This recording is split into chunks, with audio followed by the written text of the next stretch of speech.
मुंबई का आसमान उस दिन हल्का बादलों से ढका हुआ था, जैसे सूरज भी शहर की भागदौड़ को थोड़ी देर के लिए देखना चाहता हो। समुद्र की लहरें मरीन ड्राइव पर किनारे से टकराकर अपनी आवाज में कोई पुराना गीत गुनगुना रही थी।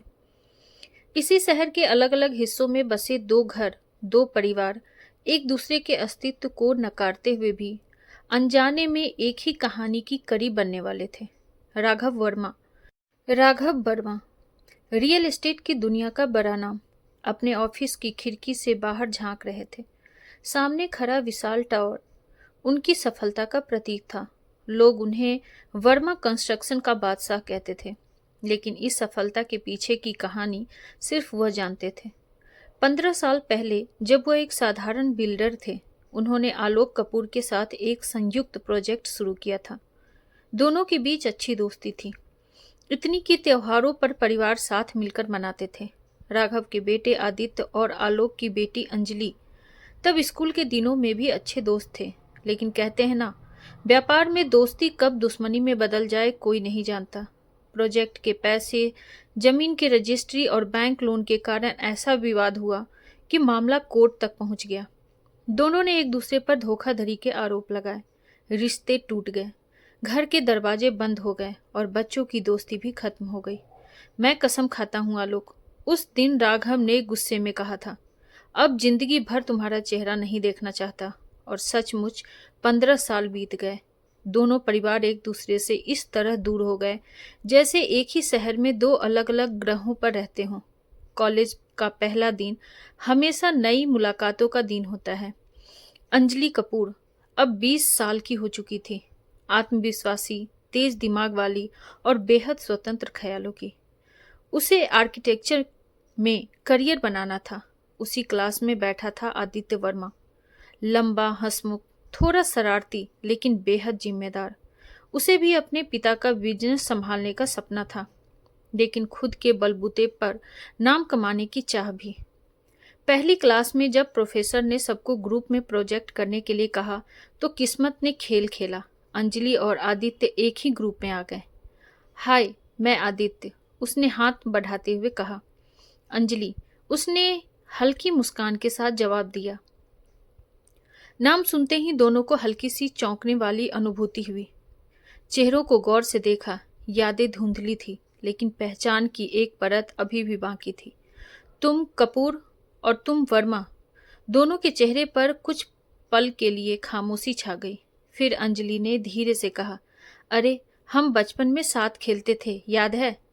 हाँ, लेकिन लगता है अब हमें फिर से जानना पड़ेगा, आदित्य ने हंसते हुए कहा। वो पल मामूली था, लेकिन वही मामूलीपन धीरे धीरे दोस्ती में बदल गया। 3 साल बीत गए। पढ़ाई, प्रोजेक्ट्स, एक दूसरे की मदद करते हुए आदित्य और अंजलि के बीच अनजानी नजदीकियां बढ़ती रही। दोनों जानते थे कि उनके परिवारों के बीच नफरत का अंधेरा है, लेकिन प्यार की रोशनी उस अंधेरों को तोड़ने लगी थी। एक शाम कॉलेज की कैंटीन में बैठकर आदित्य ने कहा, अंजलि, हम सब कब तक ये सब छुपा सकते हैं? एक दिन तो हमें बताना ही होगा। मुझे भी डर लगता है, अंजलि ने कहा, लेकिन अगर हमारा रिश्ता सच्चा है तो हमें इसका सामना करना पड़ेगा। उन्होंने तय किया कि पढ़ाई खत्म होते ही वे परिवार को बताएंगे। डिग्री मिलने के कुछ ही हफ्ते बाद आदित्य ने अपने पिता राघव को सब कुछ बता दिया। पापा, मैं अंजलि से शादी करना चाहता हूँ। राघव ने अखबार नीचे रखा, चश्मा उतारा और एक टक बेटी की ओर देखने लगे। कौन अंजलि? आलोक कपूर की बेटी। सन्नाटा। कमरे की घड़ी की टिक टिक भी जैसे चीखने लगी हो। क्या तुम पागल हो गए हो? जिस आदमी ने मुझे कोर्ट में घसीटा, उसके घर की लड़की? राघव की आवाज गुस्से से कांपने लगी। पापा, वो विवाद आपका और उनका था, उसमें हमारा क्या दोष? हम एक दूसरे से प्यार करते हैं। प्यार? प्यार पेट नहीं भरता आदित्य। रिश्ते निभाने के लिए पुराने घाव भूलने पड़ते हैं, और मैं वो नहीं भूल सकता। उधर अंजलि के घर में भी आलोक कपूर का गुस्सा फूट पड़ा। अंजलि, तुम्हारे पास हजारों लड़कों में से कोई और नहीं मिला? वो भी वर्मा का बेटा, जिस आदमी ने मुझे बर्बाद करने की कोशिश की थी?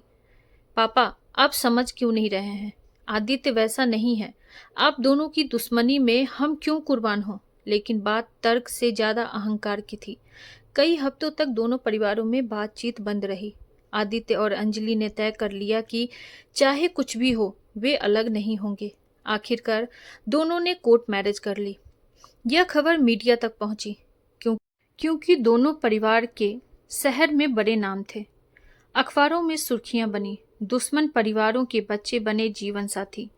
क्या खत्म होगी पुरानी दुश्मनी? समाज में चर्चा, रिश्तेदारों की फुसफुसाहट, बिजनेस पार्टनर्स की राय, सबने दोनों परिवारों को मजबूर कर दिया कि कम से कम दिखावे के लिए ही सही एक मंच पर आए। आखिरकार एक बैठक तय हुई। जगह भी एक बड़ा होटल, जहां आदित्य और अंजलि भी मौजूद थे। राघव और आलोक आमने सामने बैठे। दोनों के चेहरे पर सालों की नफरत और अहंकार साफ झलक रहा था। तुम्हारे बेटे ने मेरी बेटी को फंसा लिया, आलोक ने आरोप लगाया। और तुम्हारी बेटी ने मेरे बेटे को, राघव ने पलटकर कहा। बस, अंजलि ने ऊंची आवाज में कहा। क्या आपको नहीं लगता कि अब हमें अतीत को पीछे छोड़ना चाहिए? आप दोनों की वजह से कितनी करवाहट हमारे जीवन में आई है। क्या आप चाहते हैं कि हम हमेशा के लिए अलग हो जाएं? कुछ पल के लिए दोनों बड़े पुरुषों की आंखें झुक गई। उन्हें अपनी जिद छोटी लगने लगी, लेकिन अहंकार अभी भी पूरी तरह टूटा नहीं था। शादी के बाद की जिंदगी आसान नहीं थी। दोनों परिवार एक दूसरे के घर जाना तो दूर, फोन पर बात करने से भी बचते थे। त्योहारों पर रिश्तेदार ताने कसते, मीडिया खबरें बनाता। यह गठबंधन जैसे नाम का ही था। एक दिन आलोक को हार्ट अटैक आया। खबर सुनते ही आदित्य भागा भागा अस्पताल पहुंचा। वहीं राघव भी आया, शायद बेटे के खींचने पर या शायद मन के किसी कोने में छुपी पुरानी दोस्ती के कारण। अस्पताल के कमरे में राघव और आलोक की नजरें मिली। न गुस्सा न ताना, सिर्फ खामोशी। अरे, तुम ठीक हो जाओगे, राघव ने धीरे से कहा। आलोक की आंखों में आंसू थे। राघव, क्या हम फिर से पुराने दिनों जैसे दोस्त बन सकते हैं? उस एक वाक्य ने 15 साल पुरानी दीवार तोड़ दी। कुछ महीनों बाद दोनों परिवार एक साथ दिवाली मना रहे थे। बच्चों की हंसी, बुजुर्गों की बातें, घर में सजावट, सब कुछ वैसा था जैसा सालों पहले होता था। राघव ने आलोक के कंधे पर हाथ रखकर कहा, देखो, हम कितने सालों तक बेकार लड़ते रहे। आलोक हंसा। शायद भगवान को यही मंजूर था कि हमारे बच्चे हमें फिर से जोड़े। अंजलि और आदित्य दूर से यह दृश्य देख रहे थे। उनके चेहरे पर संतोष की मुस्कान थी। यह सिर्फ दो परिवारों का मिलन नहीं था, यह अहंकार पर रिश्तों की जीत थी। गठबंधन अब मजबूरी नहीं था, यह दिलों का रिश्ता बन चुका था। आपको हमारी ये कहानी कैसी लगी कमेंट बॉक्स में जरूर बताइए, और ऐसी ही ढेरों सारी कहानियों के लिए वीडियो को लाइक, शेयर और चैनल पे नए हैं तो सब्सक्राइब करना ना भूलें। Thank you.